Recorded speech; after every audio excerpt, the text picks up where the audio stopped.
All right, I think we are live. Okay. We're good. Right, You want me to go ahead and read that statement? this first order of business. Welcome to our May meeting, and the first order of business is always the reading of the virtual warning. Thank you very much. Go ahead, sir. You want me to go ahead and read that statement? Go ahead. Okay, so until further notice, meetings of the Skokie Public Safety Commission will You're breaking up, Sam. Someone has an echo with this 847-421-3871 number is, but if they, there. just okay. Until further notice, meetings of the Skokie Public Safety Commission will be held electronically with a majority of village officials participating via remote access in order to comply with the State of Illinois gubernatorial disaster proclamation. Members of the public who wish to comment as to an item on the published agenda or to comment during public comments must submit their statement or question in writing to the village manager's office, and all properly submitted statements or questions will be presented and read during the relevant portion of the meeting. Written comments may be submitted by email to publiccomments@skokie.org. Your key didn't work, so I got the cleaning paper. By mail to Village of Skokie, Village Manager's Office, 5127 Oakton Street, Skokie, Illinois, 60077, or via the village's drop box located by the public entry to Village Hall. Okay. Thank you, Sam. First order of business, is, as always, is the approval of the minutes. If anybody read the minutes, I hope you all have. If there are any corrections, please let me know. If not, the minutes will stand approved as presented. Yeah. You did? But it won't close all the way because it's a bigger screw that I gotta put in there. We need everybody to mute, please. Yeah, please mute your iPad there, Paul. Okay. Is Ann still with you, Samantha? She is going back into her office. Okay, we'll let Ann climb back up into her office and then we'll begin. Hi, Mark, how are you? I'll see you tomorrow night, right?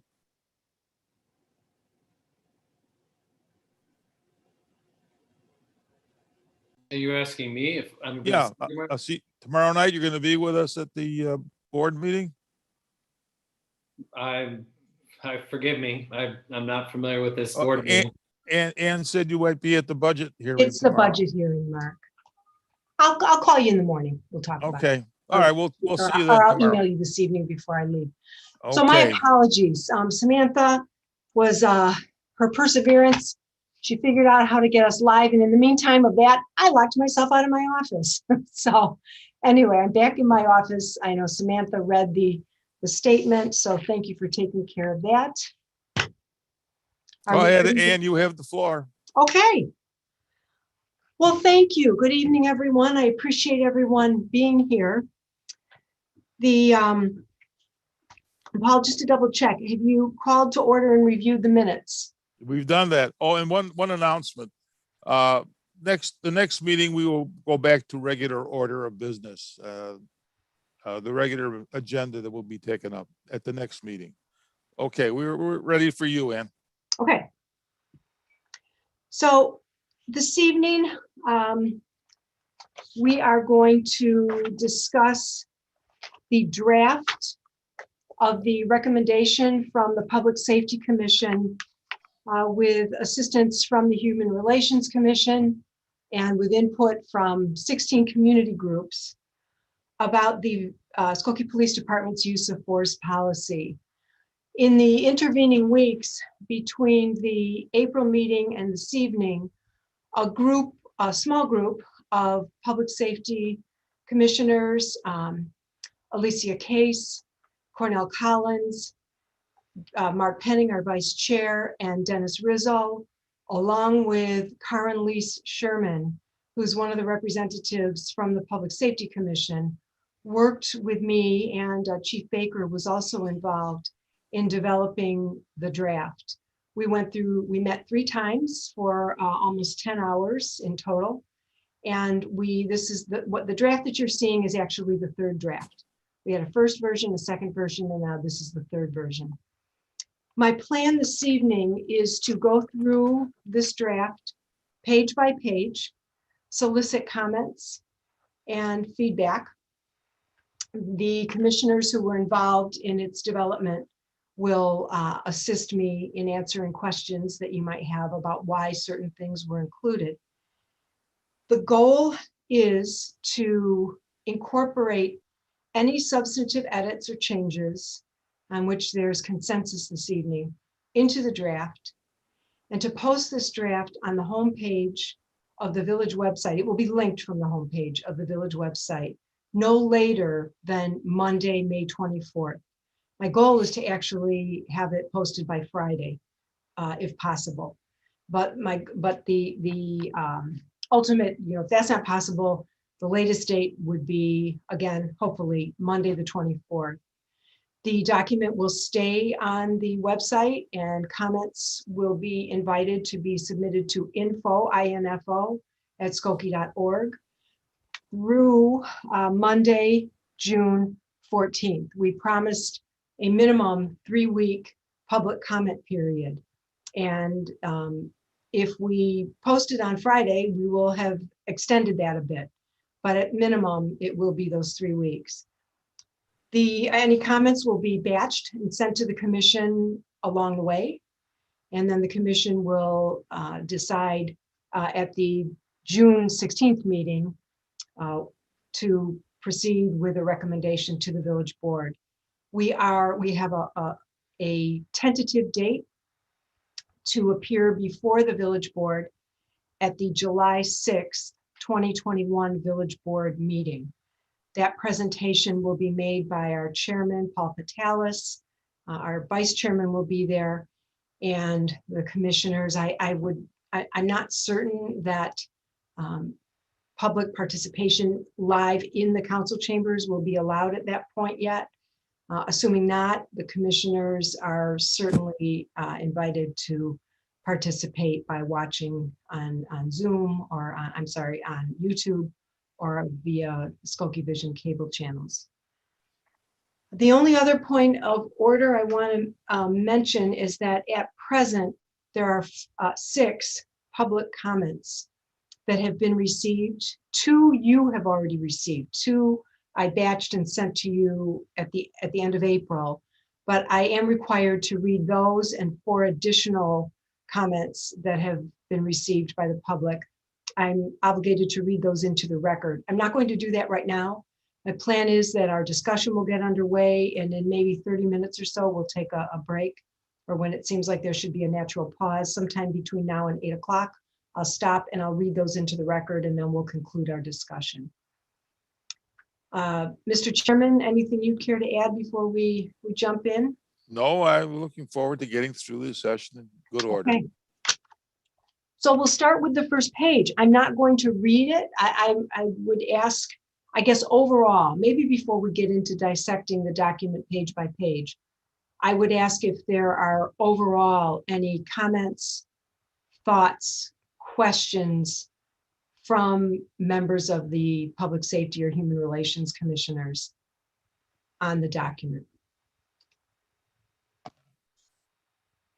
It's David. Oh, go ahead. Go ahead. No, Go ahead, I just had a quick question for clarification. You said that it's going to go through this committee now. We're going to review it, and then it's going to go to the public review period, and then it's going to go directly to the board. Is that what you said? No, we will discuss it again. This commission, Okay. because it's important that this commission receive and discuss public comments that come in. Got it. You know, there might be public comments that come in that you will consider and decide, you know, that you want to change something. So no, this is not the last step. Okay, thank you. Mhm. Any other more I was just, global questions or comments? I'm sorry, I'm hearing someone. and it's David Frederick. I was just gonna, first I wanted to say, I read through everything and I think this was really well put together. You captured a lot of the stuff that was discussed and really incorporated. I have to commend all of you that were involved in putting this together. It's a really well written document, I think. And as we're going through this, if you wouldn't mind, if we're going to go through this page by page, are you able to put the page up so that we can share that screen and see it? I wasn't planning to. It was not my plan. Okay. I can look at it. I can look at it on my phone. I'm just Yeah. looking separately from my computer. Okay. Is everyone here present tonight have a copy of it in front of them? Okay, I presume yes, so. Thank you, They Mr. can follow Chair. you along. Any other comments before we dive in page by page? Okay. Does anyone have any comments on page 1, which is where the introduction starts? The introduction is basically a summary of the project, the genesis of the project, how it started with Mayor Van Dusen taking the Obama Foundation's Reimagining Policing Pledge in 2020. And then the mayor, you know, by taking that action, the mayor committed the village to this project, to a review of the police department's use of force policy that included community input. And the mayor then requested that the Public Safety Commission be responsible for overseeing that process. Okay, if there are no comments on the text in question on page 1, I'll go to page 2.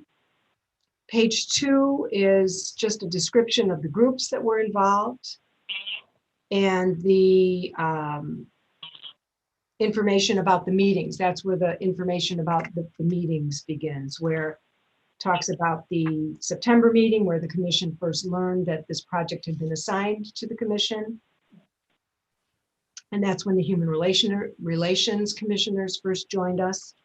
The October 21st, 2020 meeting was another one where we, actually it was the first meeting where all 16 of the groups joined us for the educational session that was presented by Skokie Police, then Police Chief Tony Scarpelli, then Assistant Deputy Police Chief Brian Baker, who's now our chief, and then Skokie Police Sergeant Denise Franklin.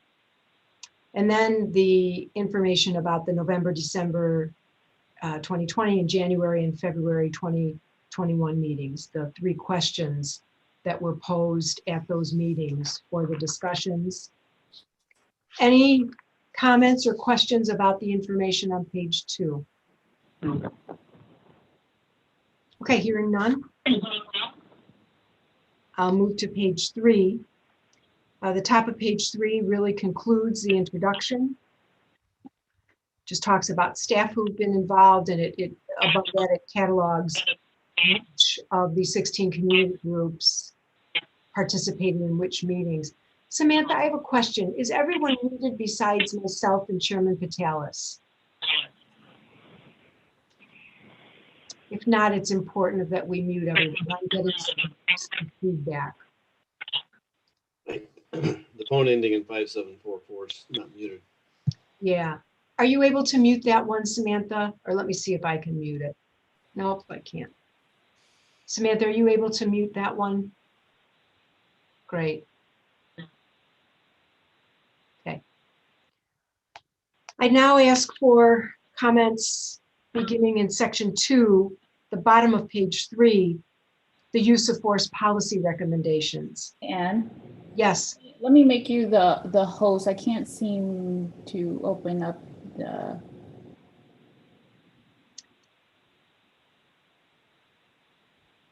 Okay, it looks like I am the host now. Howard Rosenberg, I just so you know, I just muted you. You were not muted. I wanted to let you know that. And I am not seeing,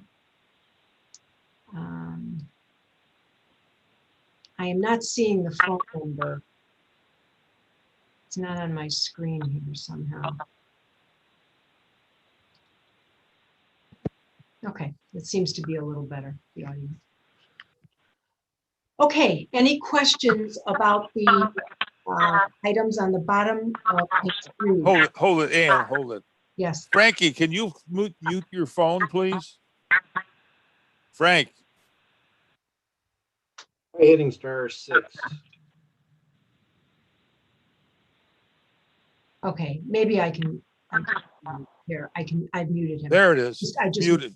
It's Okay, muted. I wasn't Okay. able to see him for a moment. Now he's muted. Okay, Okay. thanks. Okay. Asking again.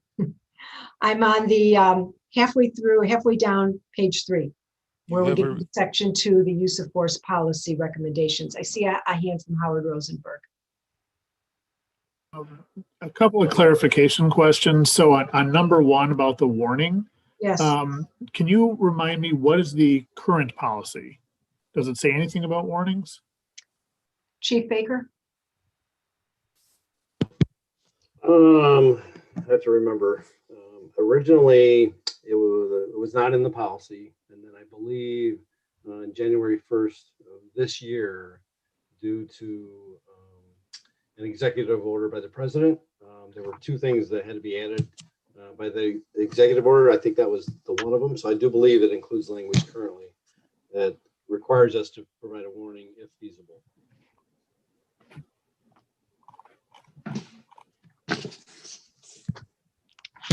I'm pulling it out too, Brian.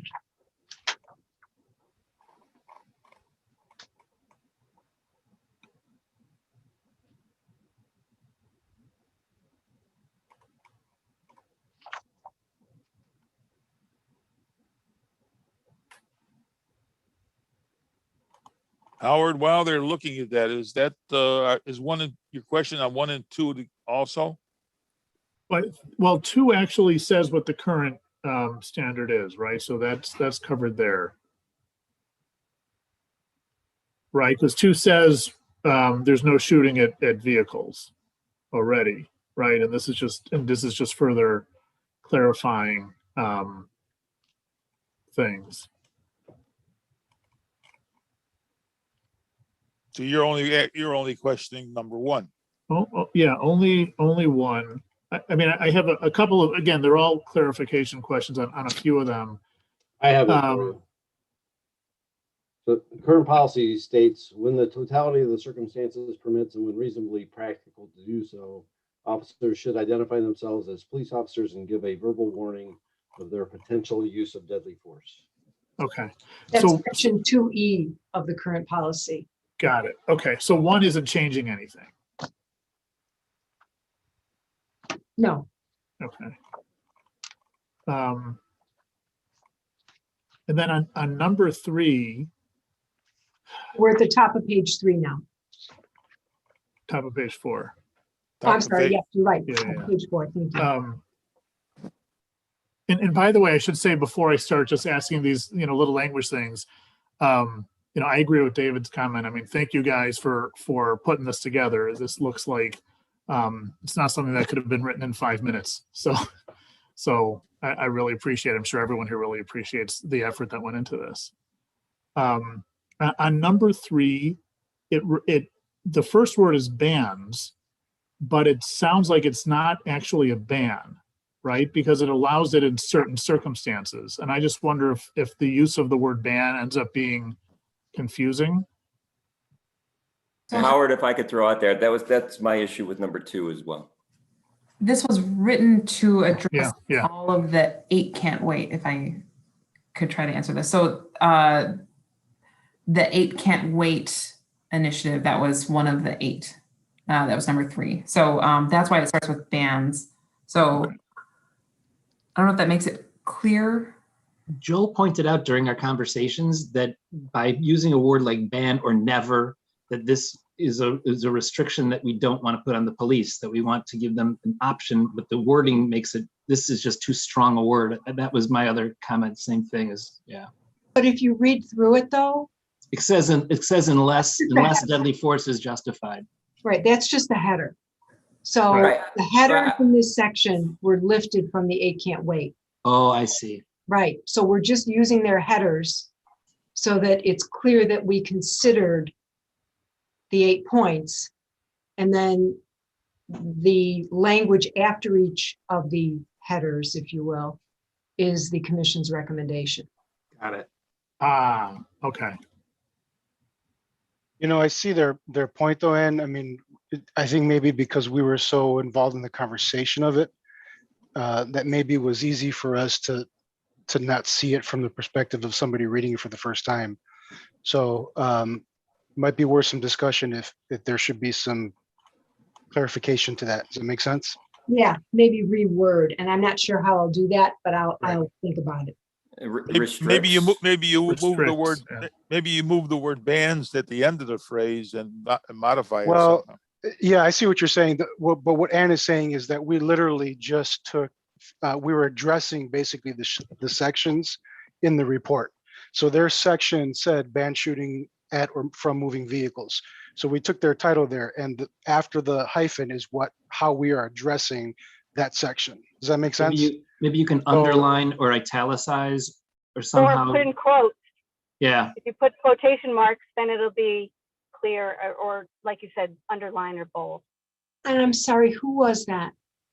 I'm sorry, it's Amy Memis-Fuller. Thank you. Okay, great point. No, that would apply to all these Yes. bullet points. Mhm. Okay. But maybe the key is in the first paragraph of section 2, just to make it clear there that what we're doing is we're using titles from 8 can't wait. I mean, it implies it, but maybe it just needs to be clarified.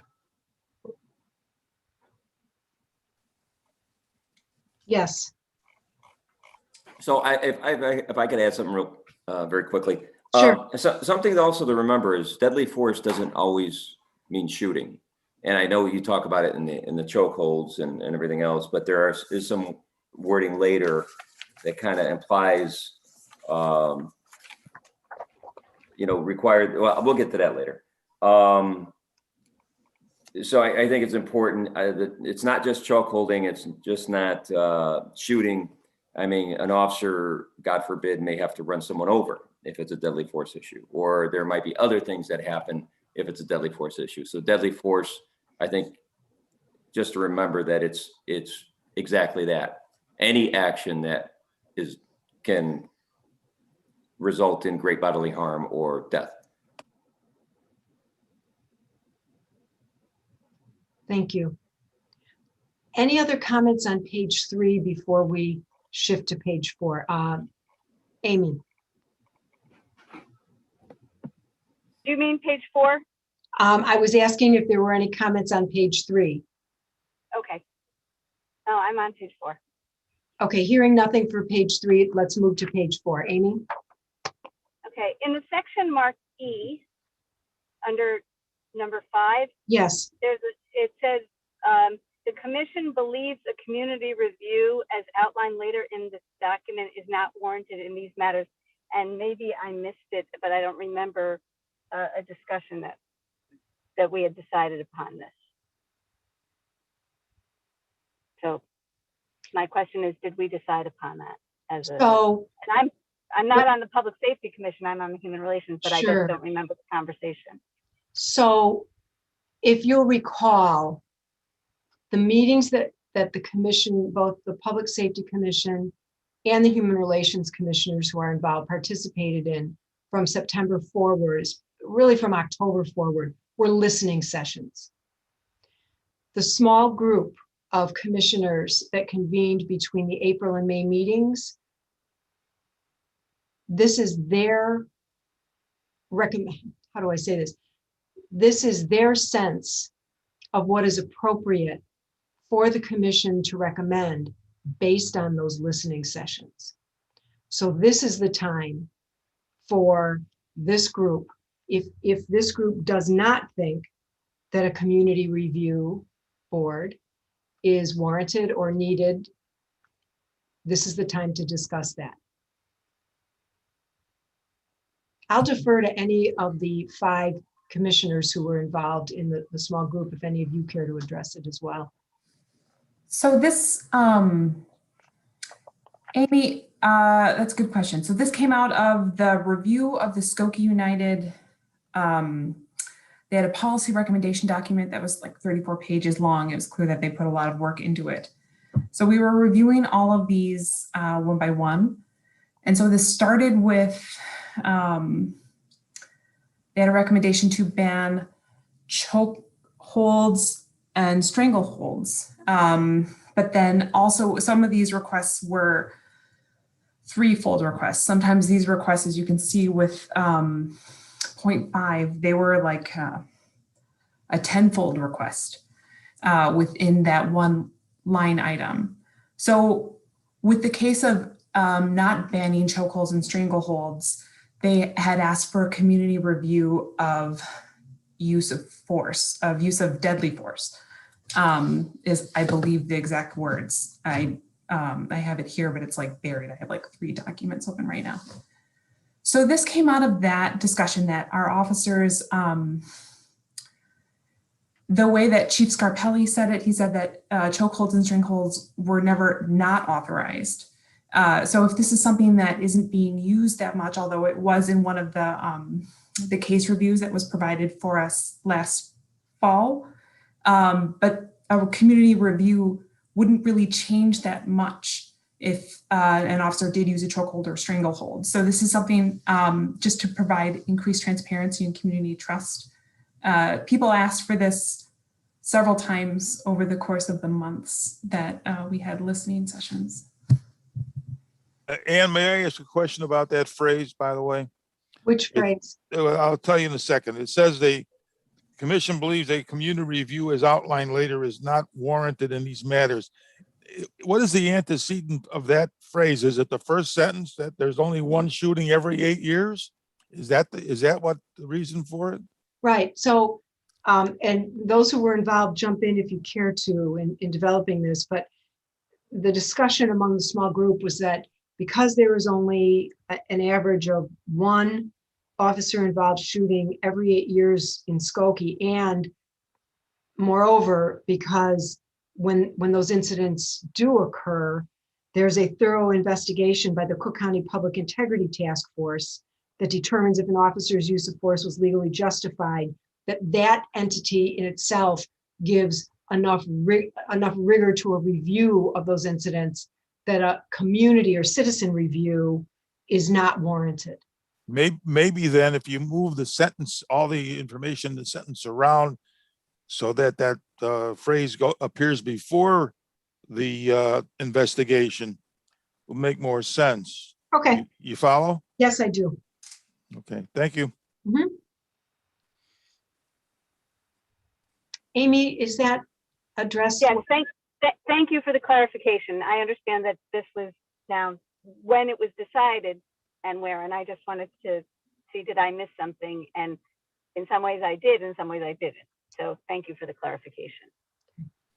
So I took notes, if you want to know all the meetings. I don't want to bore you, but I took notes from all the meetings where people asked for community data review. I can go over. Right, and I thought there was a request, but this makes sense to me as it stands. I just wanted to make sure that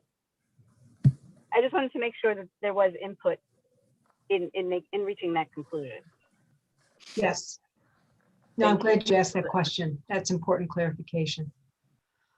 Other comments on points that are outlined on page 4? Okay, hearing none, we'll flip to page 5.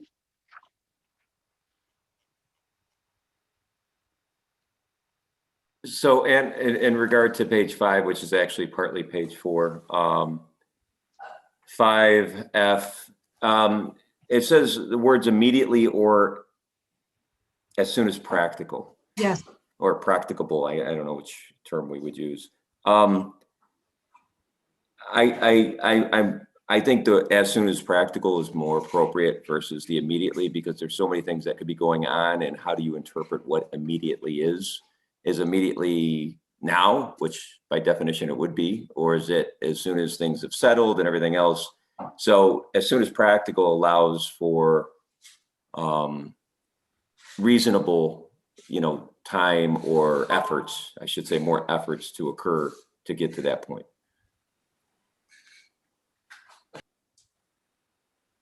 I'm looking for heads nodding. Is that, Good point. No, it's a good does the point. group generally agree with that?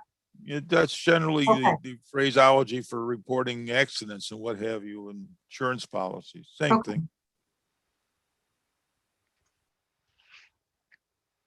Thank you. Other comments on, Joel raises a good point. F starts on actually the bottom of page 4. Amy has her hand up.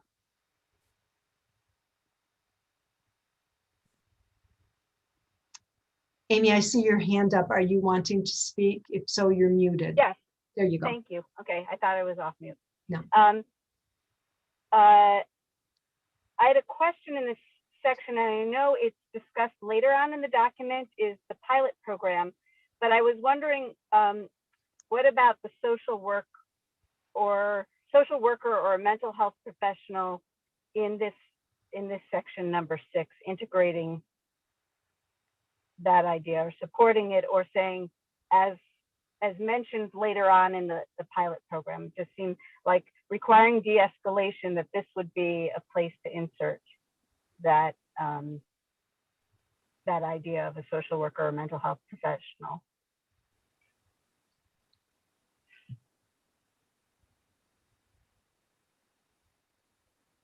Where you want to put that? She's looking at, Paul, she's looking at on page 5, number 6. Number 6 in the de-escalation section.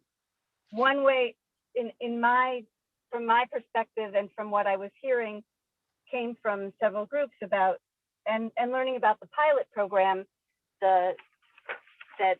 What's it called? Let me just see. It's the co-responder. It's the co-responder. The co-responder, thank you, the co-responder pilot program. That this might be a place to insert something where we support the idea of a social worker helping in the de-escalation, or the mental health professional. By using rapport building, communication, crisis intervention, de-escalation tactics before resorting to force, integrating a co-responder with mental health profession, as is discussed later, whenever possible, whenever feasible.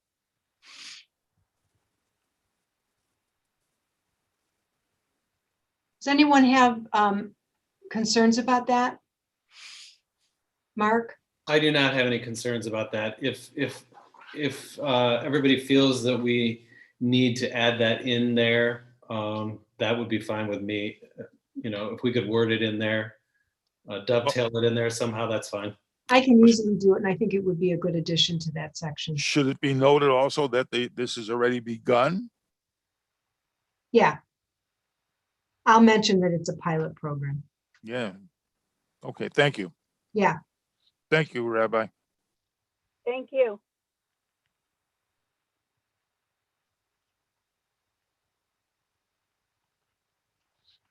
Anything else on page 5? Yes. Okay. Sorry. No, you're great. Okay, page 5, number 8. I was a little confused.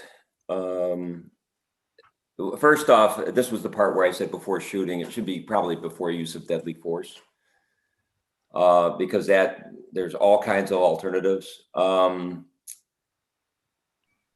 The exhaustion of, I don't know if this could be rewritten to be a little more clear on what we're saying. Requiring that all alternatives, what what does that really mean, right? Or do we take every action possible to prevent the use of force? You know, does something like that sound better? It just, for me, it's not very clear on how it's written. How, Joe, can you say again, how would you clarify it? Well, I was looking at it and I wasn't 100% sure what the idea was, but I think now that you mentioned that the first part is actually what came out of the commission hearings, and the second part, I guess maybe I should look at it a little more closely. Well, Joel, would you want might change it? Joel, would you like to see the deadly force rather than shooting there, or deadly force including shooting? Well, I think we should always try to use any other method possible prior to deadly force. And that would be anything. Like I said, it could be driving a car to stop somebody from hurting someone. It could be chokeholds, right? We talked about that. That's only going to be used in the case of deadly force. It could be shooting. I mean, if we limit it to shooting, that really doesn't apply. That's more specific to one type of use of force, the deadly force.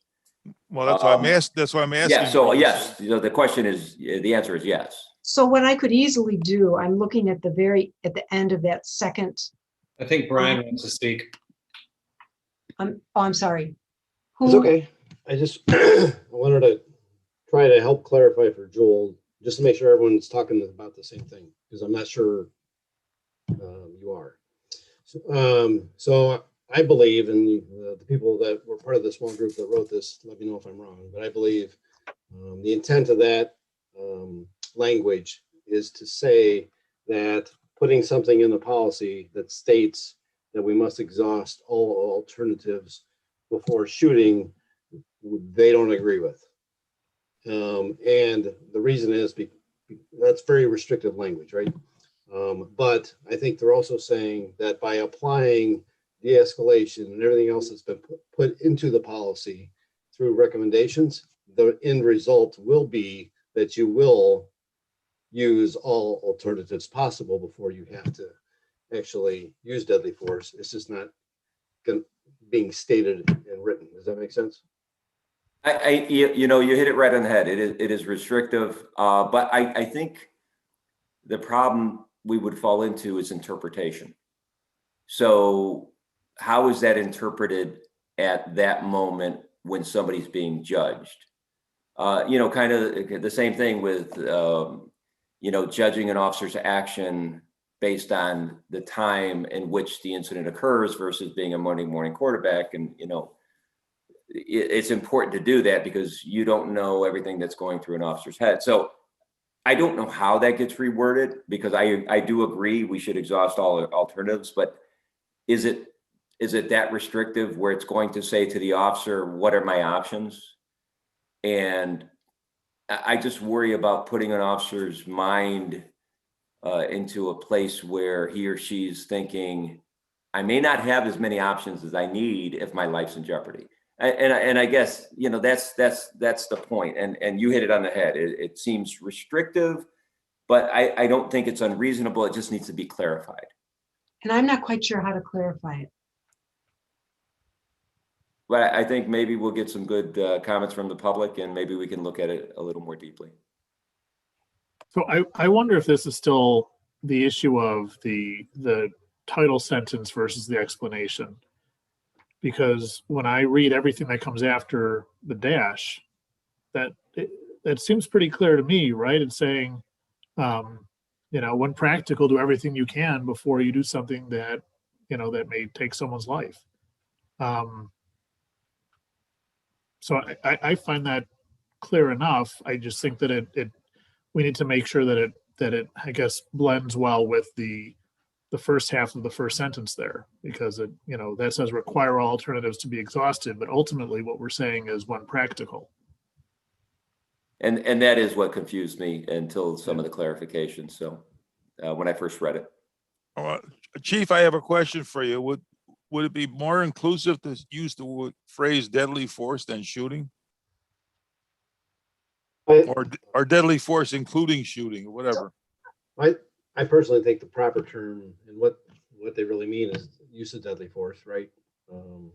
So my I word was might be. I was going to amend. I made a note here to amend that sentence. The commission supports and agrees with the standard of, when practical, exhausting all alternatives before shooting or otherwise using deadly force. Joel, does that capture what you were thinking? Yes. Okay.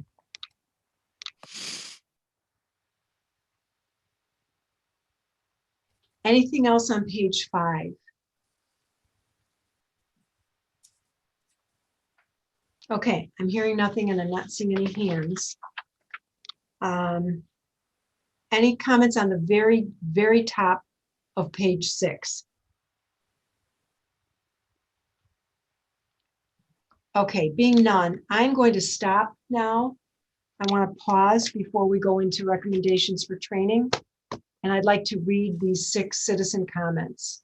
I'm going to tell you that they're lengthy, so this is going to take a few minutes. So the first one was submitted, 2 of the, and I want to just go back. I think I said this at the outset. 2 of these you've seen before, 4 you have not. And I'm going in order chronologically by when they were submitted. So the first one was submitted by Laura Williams on Wednesday, April 28th, 2021. Here's what she says. I was proud and pleased when the mayor signed on to Obama's Mayor's Pledge, and I appreciated being able to participate in the community portion of the process, looking at the Skokie Police's use of force policies. I have also appreciated Chief Baker's willingness to listen and his comments and explanations throughout the process. As I listened to the various community groups throughout the process, I heard some repeating themes. I hope these will be included in the Commission's recommendations. Among these were adopting the 8 Can't Wait recommendations, increasing training for our police officers around de-escalation techniques and implicit bias training, increasing/adapting other services like social workers to aid the police. I was encouraged to hear about the 2 pilot programs that are in the works. Having social workers ride along with the police for certain kinds of calls and assigning case managers to residents with a repeat history of police interactions both seem like very positive and proactive moves to help ensure that our residents receive necessary support when they are in crisis and the police are involved. I look forward to hearing how those programs will work and what data is collected once they are up and running. An overarching issue that I noticed has to do with the climate around policing in our country. You would have to live under a rock not to know that the police are under tremendous stress right now. I have never had a negative encounter with a Skokie police officer, but I am a middle-aged white woman, and I know Black residents who have had negative encounters. I am not saying this to bash the Skokie police. Our country is grappling with issues of systemic racism that exist in our schools, in our workplaces, in our police departments, everywhere. Acknowledging this fact is an important first step in healing the divide that exists in the country right now. There are disparities in the way people of different races are treated. Institutions all over the country are addressing this and increasing training and improving policies to begin to address this deep-seated truth. I heard police officers talk about how hard their jobs are and how disrespected they feel. I did not hear them talk about how systemic racism has impacted the culture of policing for years. This is not about individuals. It is about a system that treats groups of people unfairly through unconscious biases. The police department needs to recognize this fact. I heard ideas about how we can improve relationships between the community and the police by doing things like more profiles on the police and more community-centered events. I think these ideas are good, but if the underlying systemic racism that exists everywhere is not acknowledged, I don't think these measures will have the desired impact. Finally, I appreciate the work of the Public Safety Commission. I realize that the commissioners are all volunteers, and many have been on the commission for a long time.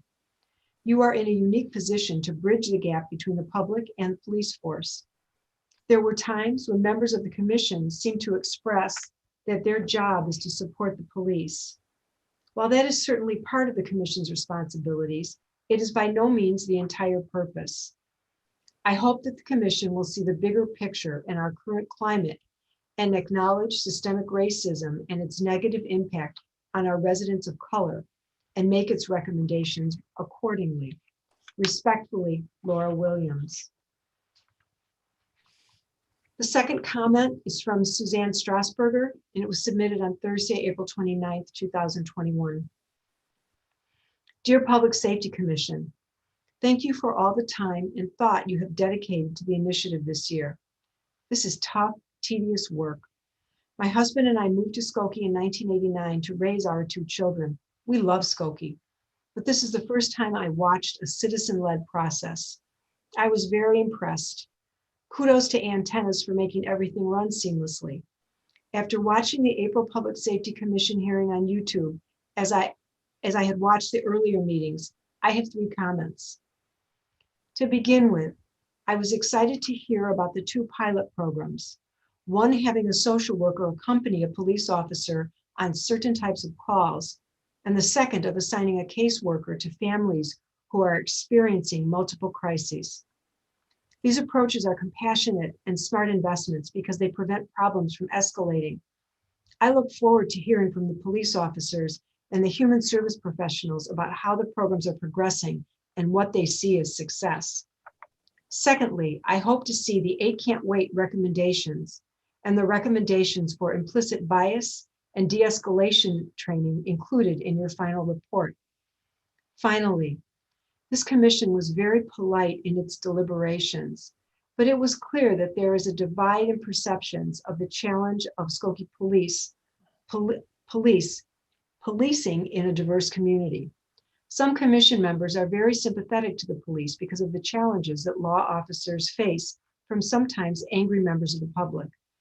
Their focus is on ways that we can show our appreciation for the police and create opportunities like block parties and school programs to show the police in a positive light. It is their belief that the police, who receive much training and have experience, should be free to use their common sense.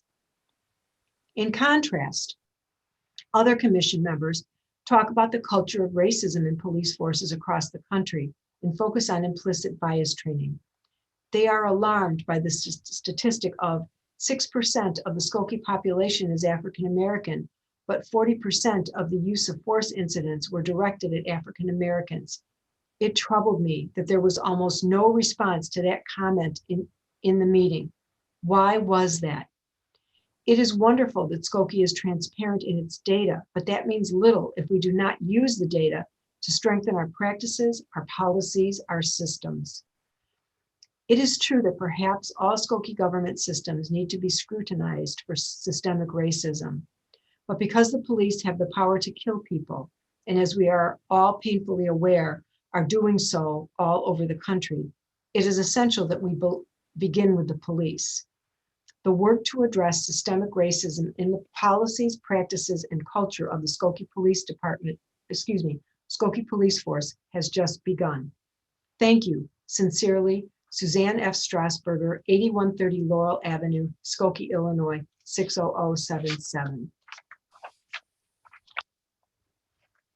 The next comment was submitted on Friday, May 14th by Joni McKinney. I'm going to take a sip of water.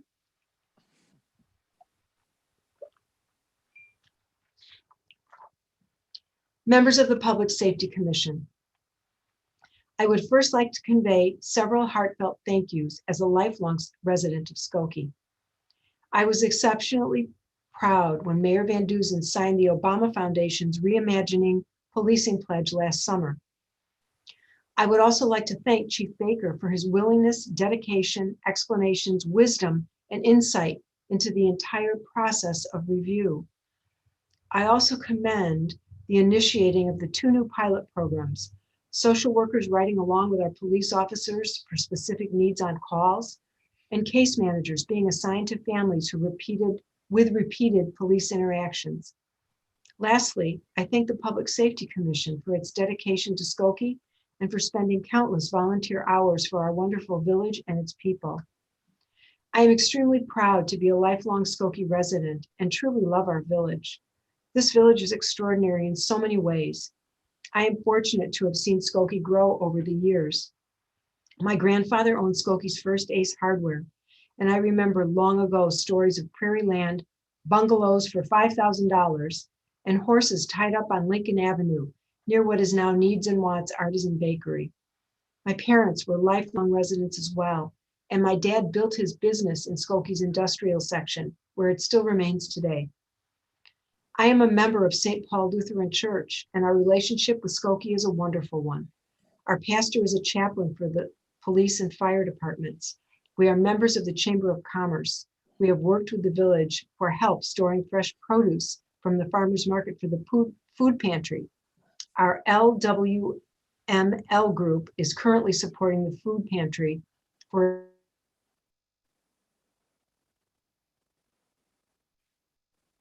employees. We have also offered our space for nonprofits such as YOU, LAN, and many others to hold meetings.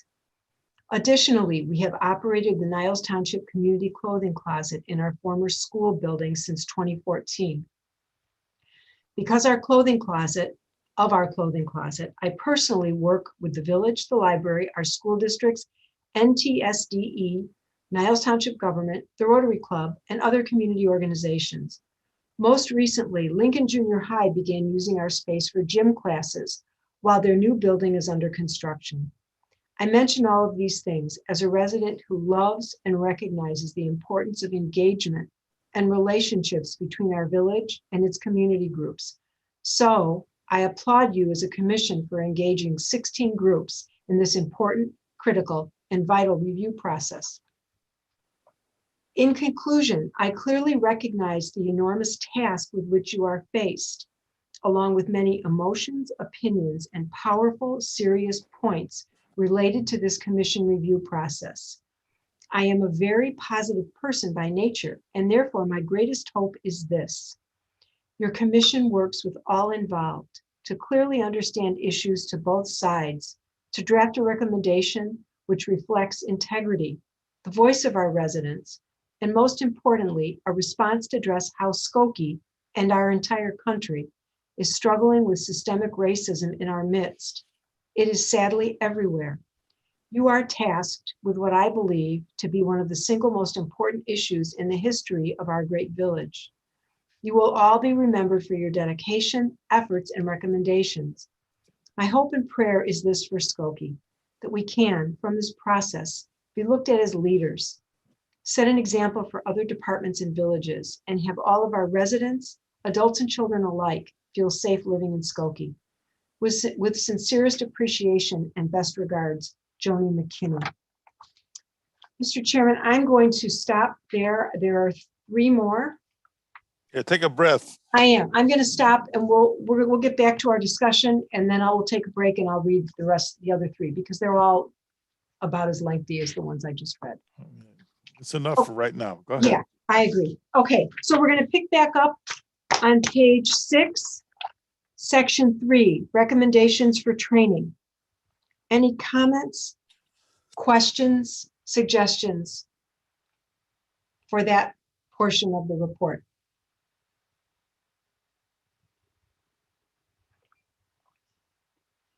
Amy. Amy, I see your hand up and I recognize you, but you're muted. I tap the mute, but it doesn't come off. Can you say which page again we're on? Page 6, section 3, recommendations for training. Okay, thank you. Okay.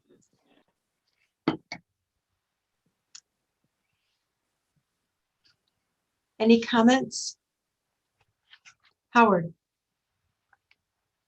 Howard, you need to unmute yourself, please. There you go. Okay, sorry about that. On number 3, the community speaker section. Yes. I wonder if it makes, I guess it could be written better to generally list community organizations. Because as it stands, it looks like there's a series of groups in the first part, and then there's I guess a series of other groups in the second part. And I think the idea would be that we'd want to have community speakers, but I guess not have one group to the exclusion of anyone else, or to elevate one group above others. So I just wonder if maybe it makes more sense to do something a little more general in that. So in that paragraph. so if I understand, you would rather not have the names. So let's kind of take them apart. So the names of the two groups that are in the first sentence, the National Alliance on Mental Illness, and then the LGBTQ plus advocacy centers, those are two groups that the police have already historically invited in. So that's why they were listed. The groups that are listed in the second section, those were arbitrary. They were indeed just arbitrarily chosen as examples, possible examples. But if you're suggesting that it would be more appropriate to be more vague or general in that section, I don't have a problem with that. Well, there's an alternative to that. You could say including but not limited to. Well, it does say, if you look at the very end, it does say, and additional community mental health. Yeah, but without limitation, though. What I'm suggesting. That's all right. It works for me anyway. Yeah, I guess my only concern, I wouldn't want someone from an organization to feel like, wow, I wasn't listed, and so maybe I'm not invited. Okay, so unless anyone objects, I will, when I rewrite this tomorrow, I will strike the specific names, and I'll be more general and just speak about general community groups. Okay. Alicia, you look like you're pondering that. Well, I don't know. I like having the community groups, but I see Howard's point. I agree. I like the listing of some ideas of groups, but maybe there is a way that we could write it to not limit it to limit. I know, and I understand what you're saying, that you're not limiting it. But maybe there's a better way of writing it. I don't know. Right. So here's what I could do. I'm going to start at the top of that second sentence. Additional community partnerships toward training should be explored with groups, including but not limited to, and then list the names that are there. That's what I said. Okay. Yeah, that seems reasonable. As well as, okay, great. Easy enough. Okay. Howard, is that acceptable to you? Sure. Yep, that sounds good. Okay. And then I guess one other clarification above that. So in this mentions implicit bias training, and in the very beginning it talks about anti-bias training. I assume those are both referring to the same thing, right? Or am I missing a nuance between the two?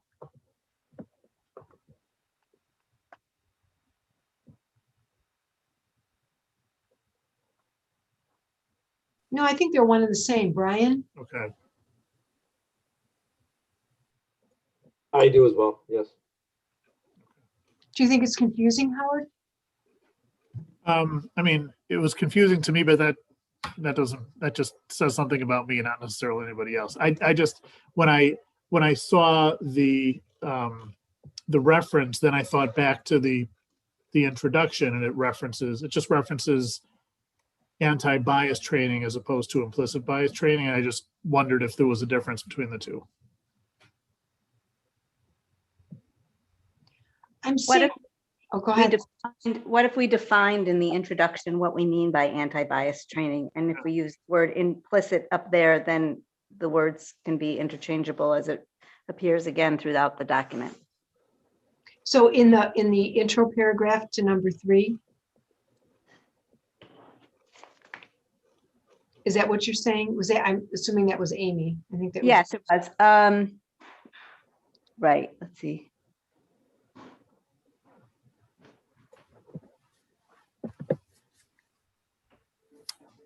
I'm just looking where the first time it says anti-bias training. Well, it's in number 1. Right, that's okay. So I'm going back to number 1, just to define it back there.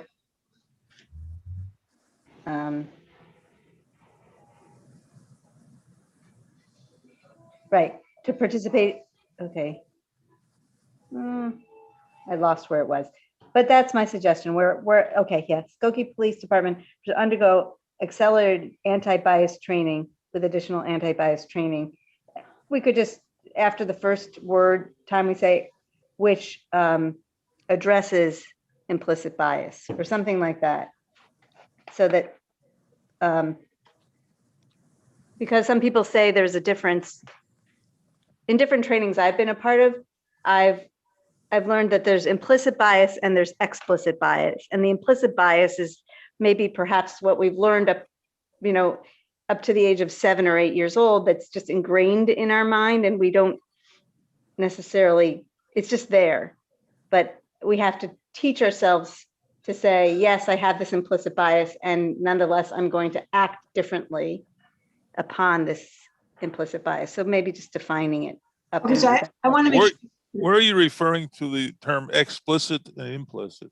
That's just that's my own experience. Yeah, but explicit would indicate some act, overt act, something that is being done, rather implicit meaning a state of mind. So I'm suggesting in section 1 on page 1 that in that paragraph for a number of years, the first time where it says that all Skokie Police Department personnel undergo accelerated anti-bias training, if we just put some kind of definition that includes something, I'm not sure what the wording is at this moment, addressing implicit bias, then when we use the expression implicit bias later in the document, it's already defined. Well, So, wouldn't the anti-bias training cover it all, no matter where it appears? I was trying to clarify for what Howard was addressing. Oh, okay. Amy, I want to make sure that I understand. Are you thinking that definition belongs in the introductory paragraph under number 3, right underneath recommendations for training, or do you want that in number 1? I was thinking back to number 1, page 1, but back on the very first page of the document. I don't have a strong stance on it. No. I want to make sure I understand. You think it belongs back on the very first page of the entire document? No, and it's listed on page 1 already. The very first page of the document, if you go to the. Where is it? The paragraph that starts for a number of years. Oh, yeah. Okay. Got it. So I think that's what she's referencing. Okay. But I'm referencing that might help clarify. I didn't pick up on what Howard was saying with the confusion, but I can see how, now that you mention it, that the state in this later section on page 6 where we are, well, the new state law requires implicit bias training. Is that the same as anti-bias training? I can understand how a person would ask that question. Well, Chief, is implicit actually used in the law itself? I gotta look real quick. I'm not sure if it actually says implicit or not. If it just says bias. Well, my point is, if that word is not used in the code, maybe you would just take the word out, just go to anti-bias. Just from a general perspective, I would think we would want to train on all biases, right? Well, that's my point, basically. Okay, Chief, is the current language for your training anti-bias? Is that kind of how you refer to it internally now? Our policy is bias-based policing, so it just says bias. Okay. Well, it seems like to me like the word implicit is the one that's causing a problem. And if you don't need to use the word in there, then by all means just take it out. So solve the problem. Instead of saying implicit bias, we're going to say anti-bias.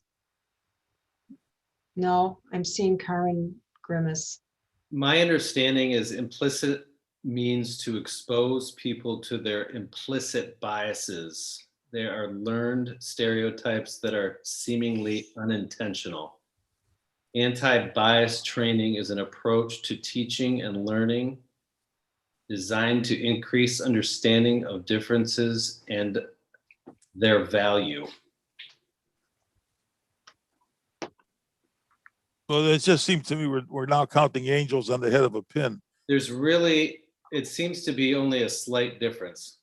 Yeah, the word implicit doesn't have that much of a grab if you're just still talking about, in general, anti-bias training. I think we need to include it because so many people mentioned in their comments and in all of the discussions that there needs to be the word implicit bias, because if you have so you can include like bias training that includes implicit bias training. So like, I think you could do the overall thing because it's not taught necessarily implicit bias, because we don't want this to be like a cultural competence training. We don't want this to be like a cultural sensitivity training. We don't want this to be like a racism training. I think that's why it's important to actually have that word in there, because even from like the citizen comments that we just heard, someone specifically mentioned the need for implicit bias training. Okay. I think I have it now. And what I'm going to do is I'm going to work it into page 1, and I'll make sure that it's consistent with what's written in section 1, number 3, section 3, number 1 on page 6. Okay. I think I have enough to clean it up. Okay. Thank you, Melissa. Anything else for that section of page 6, just section 3, recommendations for training? Alicia. I had one, if nobody else has another comment. We have a lot of recommendations in here, but for the crisis intervention training, I went back and listened to the recordings all again. And there were comments about this, but I don't know if this is worthwhile to discuss. The limit is getting the training to count with the state, but would it be worthwhile to do a crisis intervention training that doesn't count? That this, Joel talked about this, Mitch talked about this, like that people who are in the police force can train other members of the police force. But I don't know what the workload is. I don't know what where the balance of like all of these recommendations are in terms of burdening the force right now. I heard that comment again, and it seemed like a good idea, and it seemed like something worth discussing. I don't know if other people had thoughts on this. So your idea is like almost like you would doing it, but it's not official, like proctoring a class almost is what you're talking about. Yeah, I'm sure there are. Yeah, Brian? A force of 115 people, there have to be good teachers in that. Right. I think, Alicia, I think we had somewhere in here made a recommendation or an ask that the mayor talk to whoever, I can remember the exact body or agency that we recommended to sort of address that, because we do.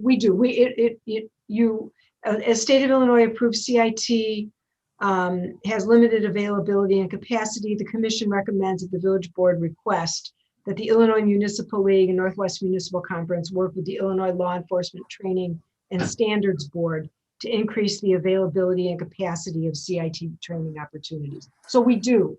Yeah. We do ask about lobbying at a higher level. And I think we did that because, like you're saying, Alicia, in our conversations, Chief Baker said that would be great, but we're sort of, it's hard to accommodate with overtime and still maintaining coverage of the force. But Chief, you could probably address that better than I. But I think what Alicia is asking, if I understand, is would it be worth doing some of that training internally? Can time be devoted to that? Can it be justified to devote time to that, even if it's not, approved? Yeah, that I don't know if other people feel this way. We haven't really talked about this, but that I would support it if it didn't count. Right, even if it's not like accredited, so to speak. Brian? But there's other considerations to take into place.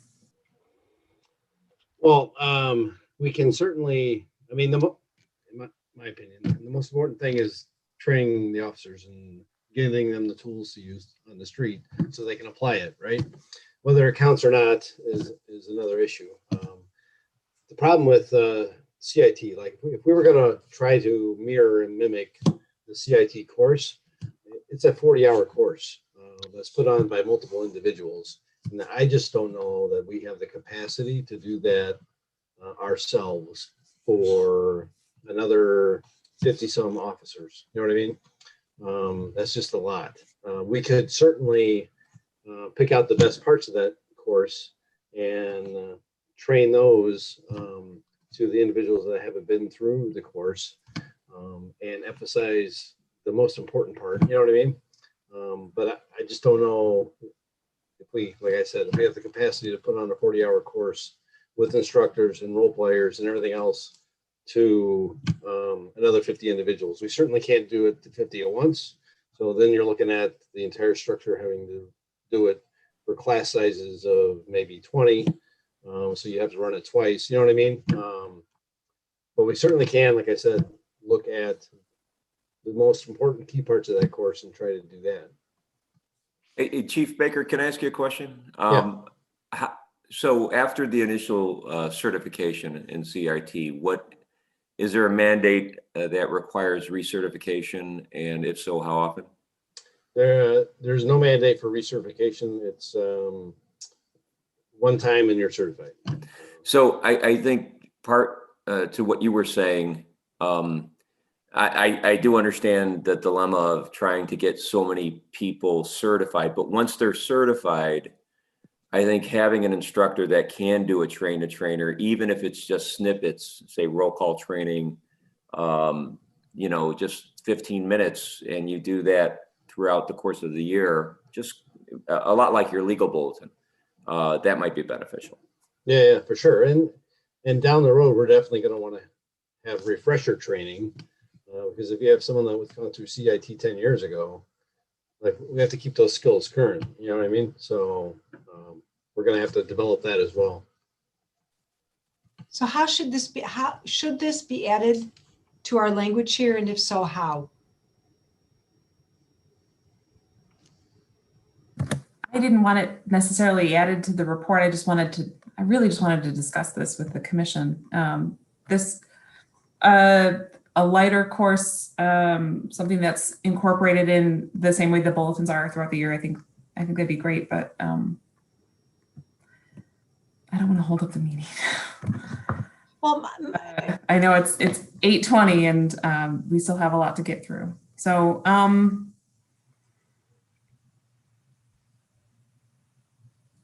don't know if we want to. Do we want to add anything here? I don't know if we do.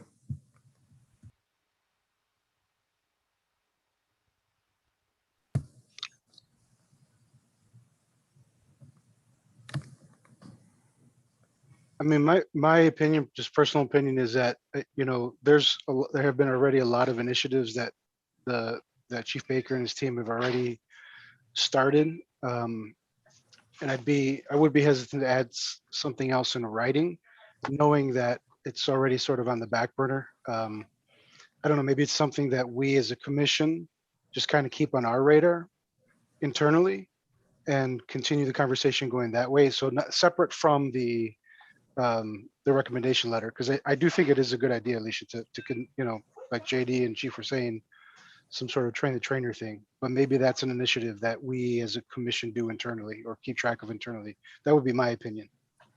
I'm fine with that. Agree. Yeah, well, don't forget this is not a one and done. We're going to be looking at this in some respects all from now on, probably. Anything else in section 3 recommendations for training on page 6? Okay, we'll move on to the bottom of page 6, recommendations for transparency, that continues onto the top of page 7. Any comments or questions on this section?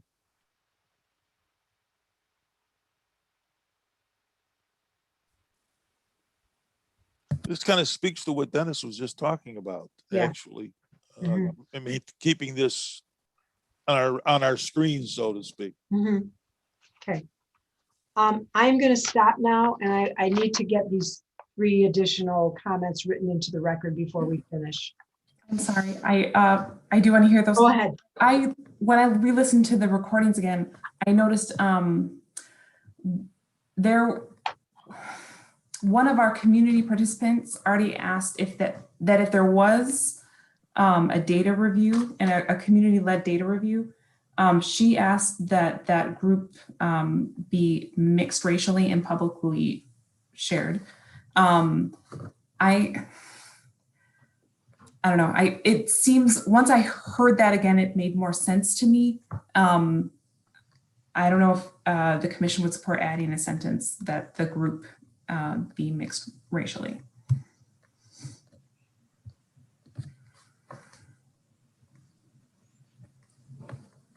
Could it just say something that it should mirror that of the members of the community? And that would take care of that, no? Or a sampling of the community? It's 5 people.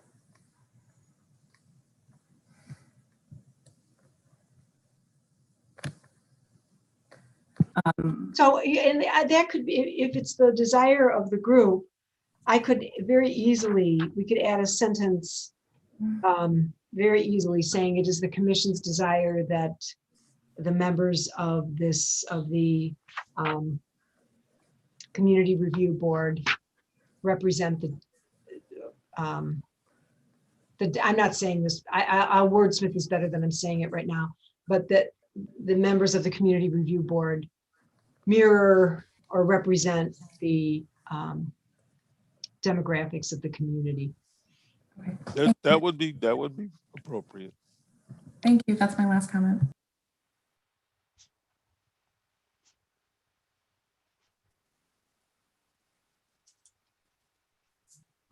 Does it say who appoints this committee? Yeah, if you read it, Paul, it's 2 members are from the Public Safety Commission. So that would really be up to you.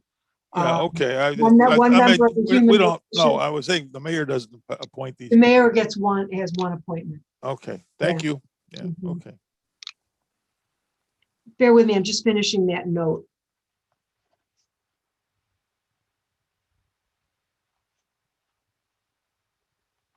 Okay. I'm going to read these last 3 comments. The next one was submitted by Molly Greening on Tuesday, May 18th. Hello, this is a public comment for the Use of Force Policy Subcommittee. To the subcommittee addressing Skokie's use of force policy, thank you for taking the time to reflect and deliberate on such an important way that we define ourselves in our community. I'm sorry, let me start over. On such an important way that we define safety in our community. I am a Skokie resident that shares your concerns about making sure that everyone feels safe in our village. I am also a professor of theology and ethics at Loyola University, Chicago. I hope that your subcommittee will make sure to frame this discussion within the larger historical context of systemic racism in the United States.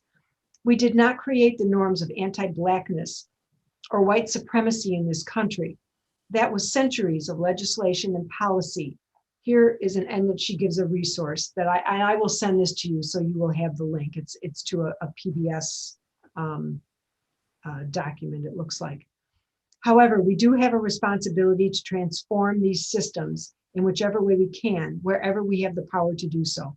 I have seen my university make the mistake of thinking that representation will automatically equate to justice, filling their website with photos of diverse students without making actual policy changes end up being salt in the wound. I hope that your commission does not fall into the same trap.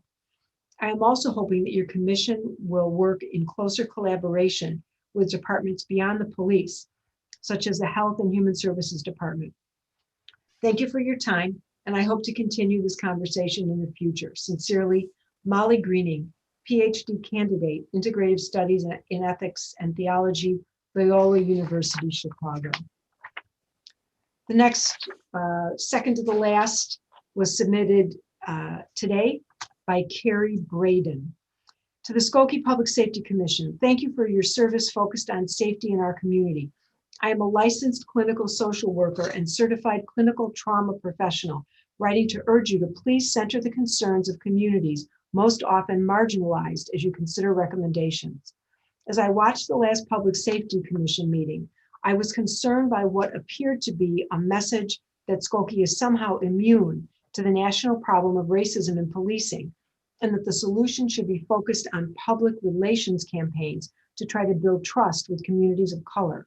This framing of the issue is harmful to communities of color who have good reason not to trust police, including here in Skokie. In 2015 to 2020, Skokie police arrested more Black people, 2,806, than white, 2,788, despite the fact that only 6.6% of Skokie residents are Black, while 60.5% are white. Skokie police also reported that Latinx people made up 19% of arrests, despite only making up 11.2% of Skokie residents. Even more alarmingly, Skokie police reported that 45% of arrests with use of force were Black people in 2015 to 2020. This data is evidence that the problem of racism is very real here in Skokie and is a crisis that needs to be addressed without delay. The origins of police in the United States are rooted in racism and white supremacy. And to deny that Black and brown people are harmed by policing in Skokie and ask them to trust police is gaslighting. To ask people who have been targeted, harassed, and victimized by police for generations to trust police is abusive and only adds to the trauma they have already experienced. To build trust requires apologizing, repairing harm done, and committing to cease harm. To be clear, I am not accusing Skokie police officers of racist intent. We must all do the work to reimagine and rebuild our institutions to free ourselves of the white supremacy that is rooted in all our systems. Intent is not greater than impact. The racist impact of policing is clear, so we must take steps to reimagine public safety. A fundamental step towards reimagining public safety is an expanding idea of who is responsible for public safety and what approaches create real safety for all. The Commission's focus on policing seems to ignore the reality that police often do not increase safety for many people, particularly Black and brown people, and that greater surveillance and punishment do not equate to community wellness and safety.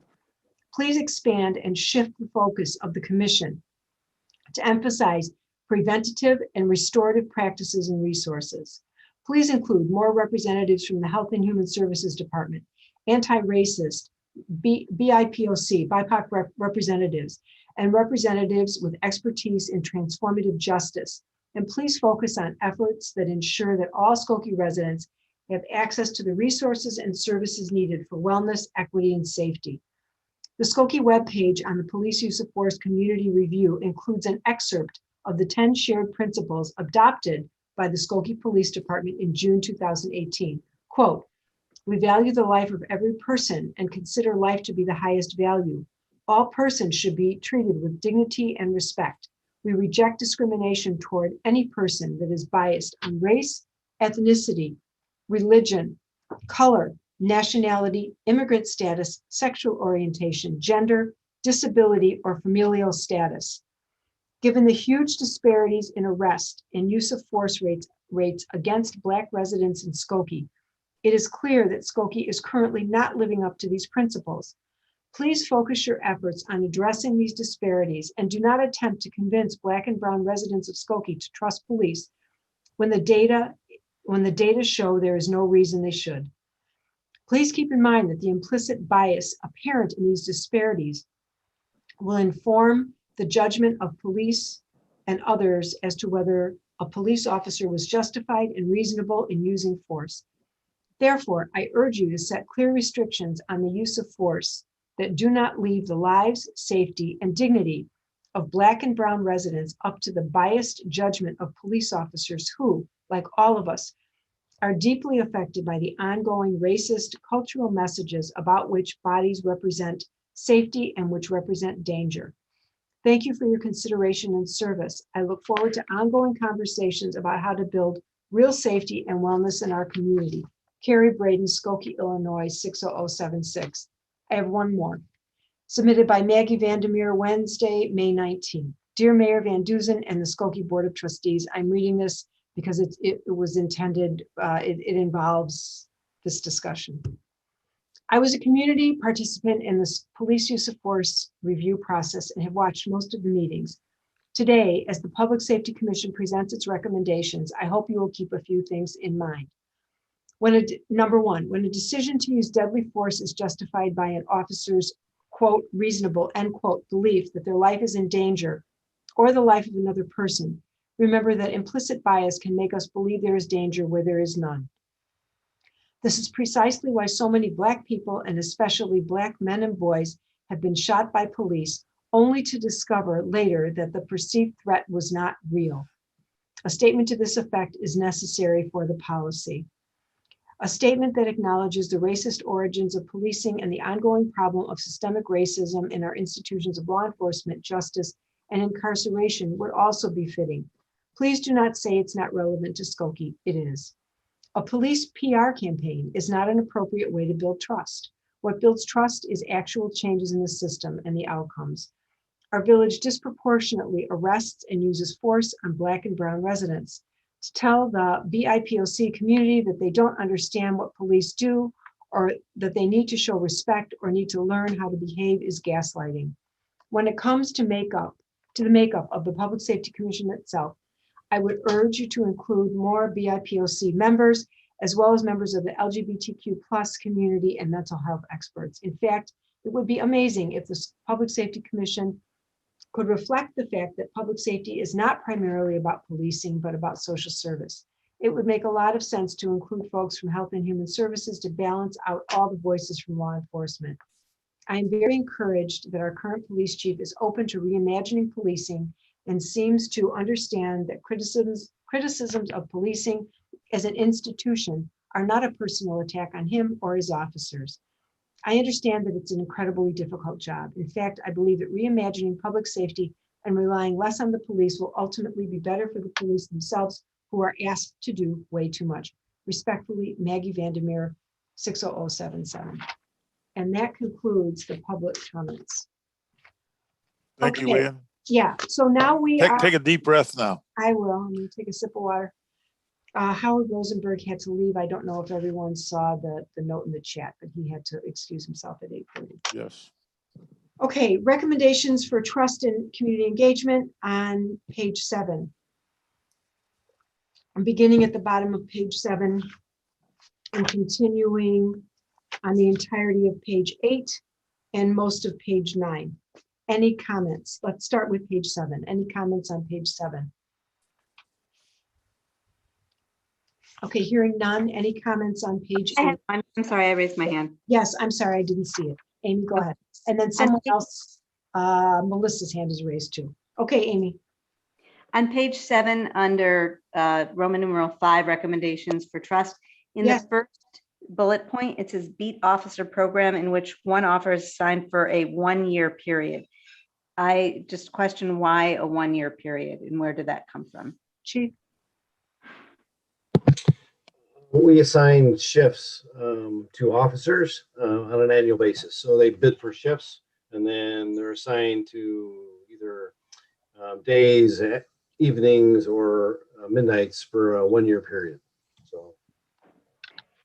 Okay, and so the reason I question that is perhaps if it is greater than 1 year, I'm thinking about relationships and developing, developing those relationships between that beat officer program, and that beat officer needs to, rotate neighborhoods or the like, or can stay in the neighborhood. I'm thinking of my own neighborhood. I walk my neighborhood a lot because I have a dog, and I always wave to the Skokie police officer who's driving through, but quite honestly, I don't know my beat officer because it's always the person's driving through and isn't necessarily on foot. And I'm just thinking if it's more than 1 year period, there's the potential for longer relationship. And that's why I was questioning it.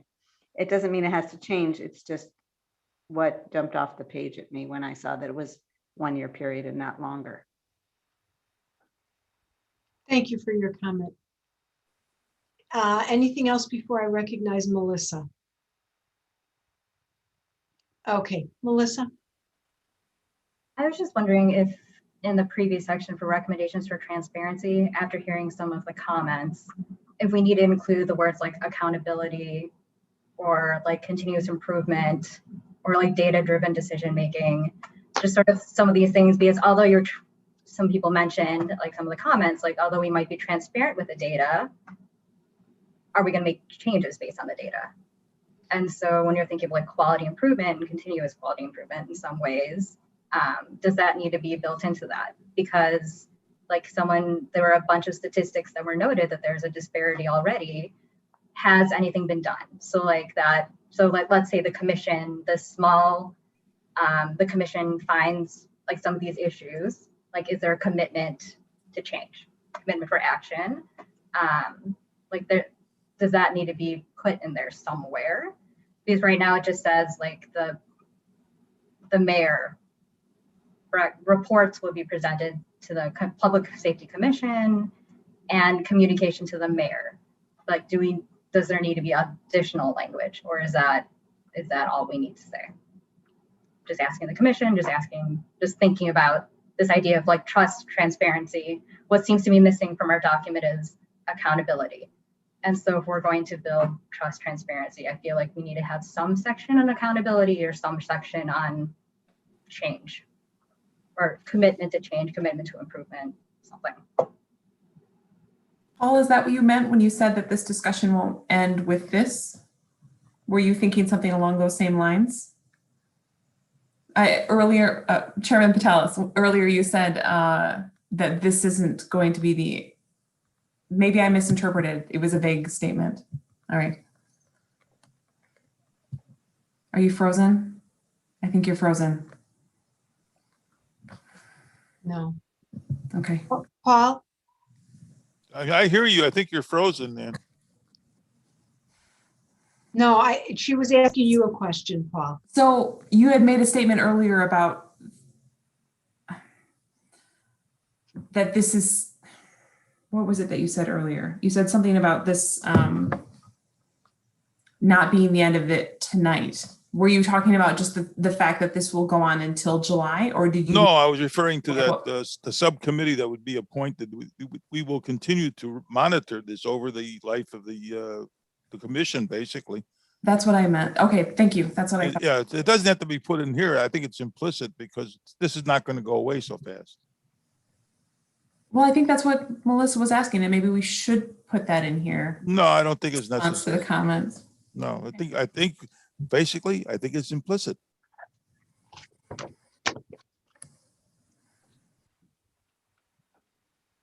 Well, I don't have a problem personally adding in additional wording. I think it could very easily go into that. I'm looking at the on page 7. As part of the community review, there was extensive data developed. And we do talk about the commission recommends that the Skokie PD update this data set annually and expand the analysis of use of force through an equity lens.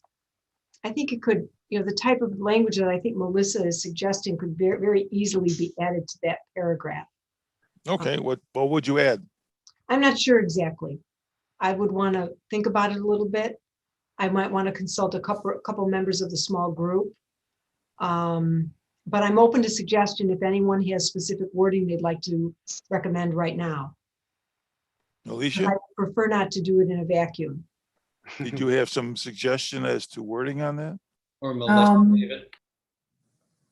What was that you said, Mark? If Melissa wants to reiterate specific thoughts on how she thinks it should be worded. Yeah. Melissa? I just feel like there has to be something about improvement or change or acting on the data. And so, so because it all just talks about sharing data, but there's no mention of doing something with the data.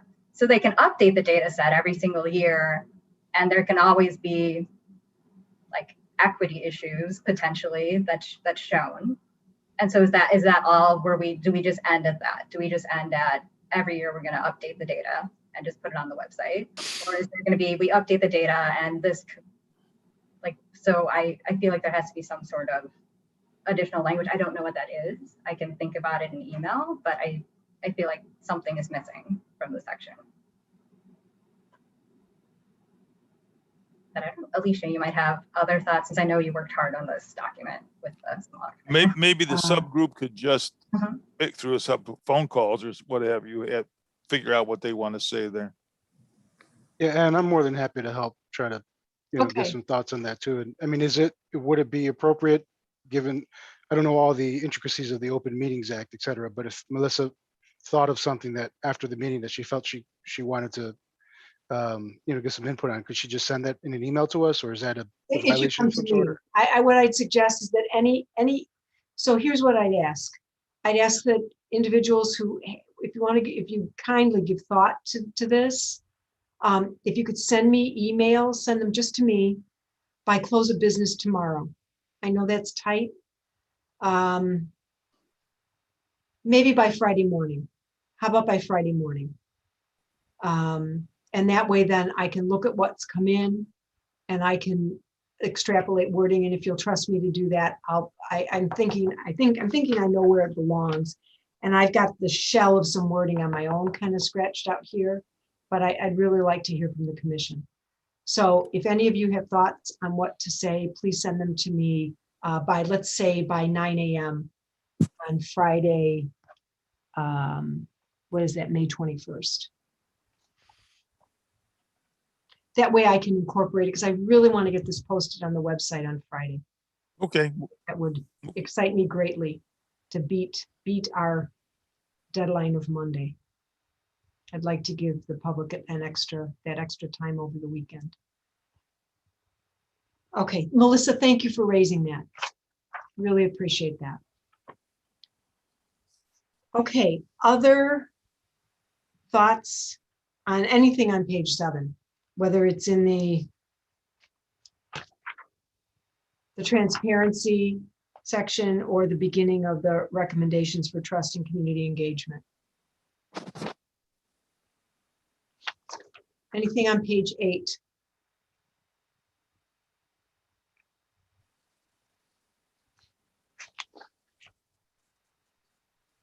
Okay, seeing no hands and hearing nothing. Anything on page 9?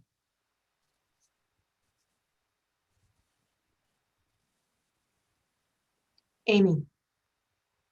I guess this would go in, I don't know where it would be, but several times there were comments from the various sessions we had about the police force reflecting the diversity of our community. And so if we could recommend somewhere recruitment of a police force that includes the diversity of the Skokie population, diverse population, or something like that. I'd like to hear what the chief has to say about that. Well, I actually think we're pretty close to mirroring the demographics of the village currently. I certainly think it's a great idea. It's certainly something that we should do. The one category we fall way short is actually for people of Asian descent. And there's definitely things we can do in our, while the process of hiring is pretty much out of our control, we can definitely influence who applies, right? And I think that's where we need to put our efforts in getting more people of diverse backgrounds applying, which will then increase the odds of them getting hired. So I'm all for it.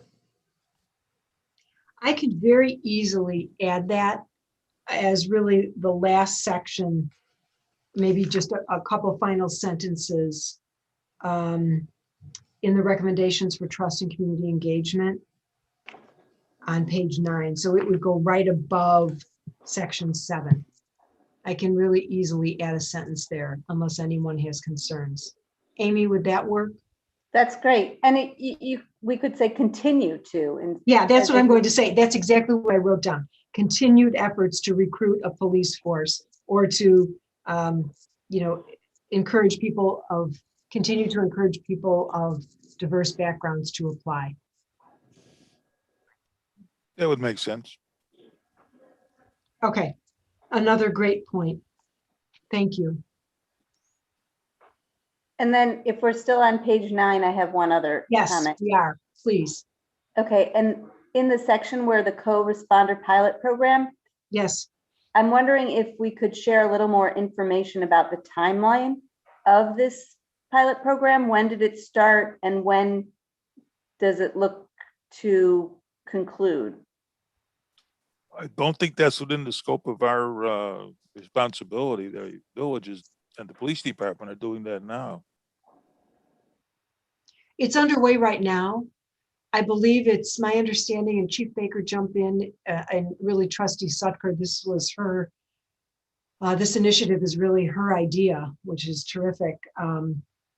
But I believe it's underway now. It's underway in the month of May, and it will conclude May 31st. Is that correct? At least the pilot. That is correct. At the end of May, we will conclude the initial phase. We'll gather the data, we'll get together, we'll do our analysis, and we'll have conversations about what went well, what did we learn, how do we leverage the positive outcomes, and how do we move forward, and what does that look like? Is it possible to share what this pilot program was begun in such and such a time, it's looking to conclude at such and such a time? Is that possible to add, or is that not necessary? Again, I can easily add that co-responder pilot program. No, I don't think that has to be put in there. This is an ongoing process, and that's a specific item that is in force now, and it'll be determined whether it should be continued or not. Well, and we say here, the commission recommends a thorough review of the pilot phase, after which necessary program enhancements can be incorporated for long-term program continuation. That's why I say I think it's already included in the best light. Right.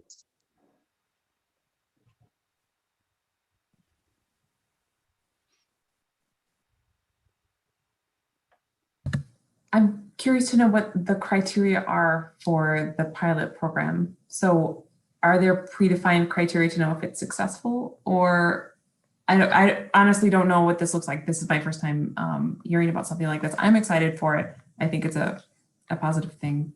Do you want to take that, Trustee Sucker, or you want me to? Go ahead and I'll add if I have something. All right. We're currently trying to still define what that looks like, right? Because and we're looking at other programs. How do they determine success? And part of the things that we've come up with is, do we see a decrease in repeat calls for service from individuals? Do we connect them with services, and do they get help versus, they're not connected? And most of the data gathering is on the Health and Human Services side, not on the police side. So the social workers, they actually have a 2-page form that they're filling out after every encounter to gather all the data, and then they're following up with those individuals after the fact. But the exact metrics that are going to be used, I don't think we know yet, if that makes sense. And I think the part of the pilot is, how do you know what success looks like, right? Qualitative research. That's okay. Thanks. But there are some specific outcome measures that the Health and Human Services Department is looking at. They have a list of the kind of the things they want to determine.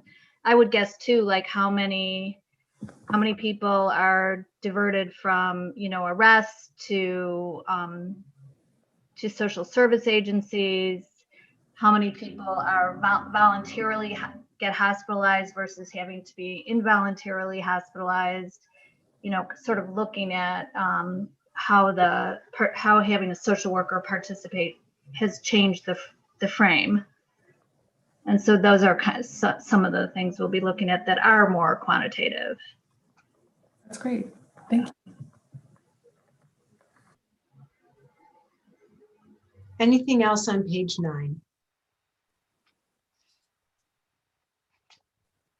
Okay, the conclusion starts on page 9, finishes up on page 10. Anything else in the conclusion?